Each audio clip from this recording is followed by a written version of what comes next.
Okay, Algebra 2, we are talking about properties. Way back when I first started teaching, I used to think that properties were a waste of my time to teach. And then I became a decent teacher. Properties are extremely important. They help you through a lot of the math problems that we're going to do. You're going to hear me talking about them pretty much non-stop. So, we have 8, but there's not really 8 properties. They just double up. So the first one that we're going to talk about is the commutative property, I'm just going to say prop of addition. The commutative property of addition says it does not matter in the order in which we add numbers. It does not matter the order in which we add numbers. And this is usually shown as A plus B equals B plus A. Call me a doubter. Call me somebody who doesn't quite believe in math. I like to be shown. I like to know that it's true. So, 1 plus 3 equals 4. 3 plus 1 equals 4. Oh, yeah. So, the commutative property is 1 plus 3 equals 3 plus 1. It does not matter the order in which we add numbers. The same thing holds true for the commutative property of multiplication. Maybe. Come on, Mr. H, you know how to spell. Yeah.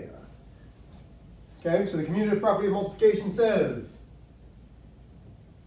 AB equals BA. And if you've ever seen variables like this, whenever you have variables smack dab up against each other, it means multiplication. So 3 times 7 equals, that's not an equal sign. Come on, get your act together here. Equals 7 multiplied by 3. Well, that's 21. That's 21. Hey, that one works. So the commutative property of multiplication says it does not matter the order of which you add numbers. 2 very basic properties.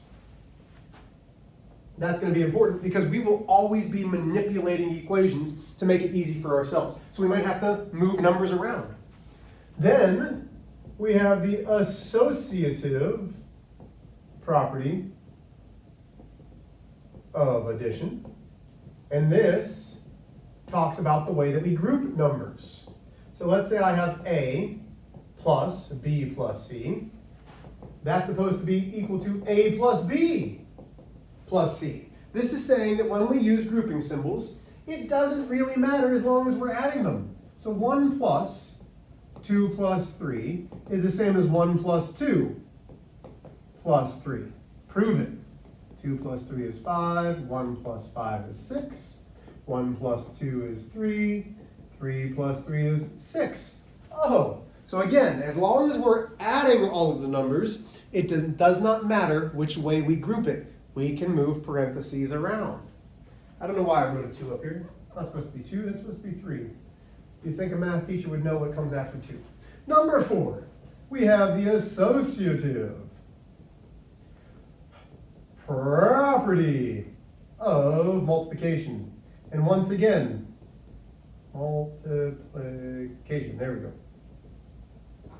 Once again, it's the same thing except with multiplication. So this says A multiplied by BC equals AB multiplied by C. So let's do the same thing. 1 times 2 times 3 equals 1 times 2 times 3. 2 times 3 is 6. 6 times 1 is 6. 1 times 2 is 2.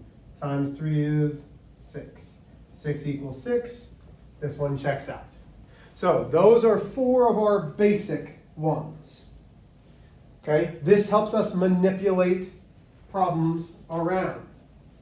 Now we get into some more that really help us when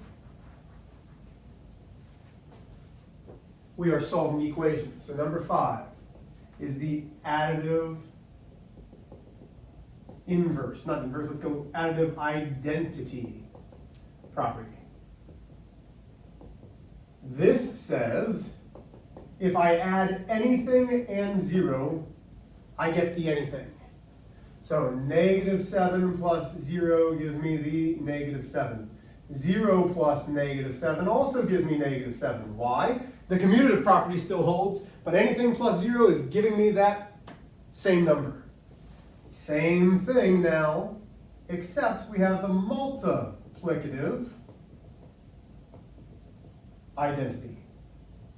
Now, you might be saying, so if I take a times 0, I'm going to get a?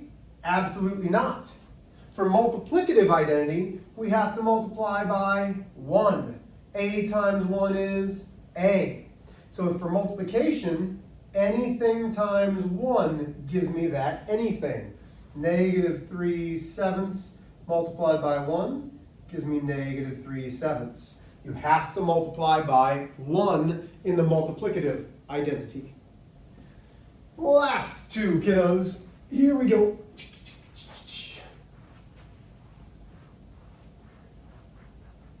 So we've got number 7, and these are the big ones. We have the additive inverse property. This is going to be the most important when we start solving equations. So let's say we've got a plus a negative a equals 0. Again, you probably have heard math teachers say, oh, it cancels out. Nothing ever cancels. It becomes something. They don't cancel, they become 0.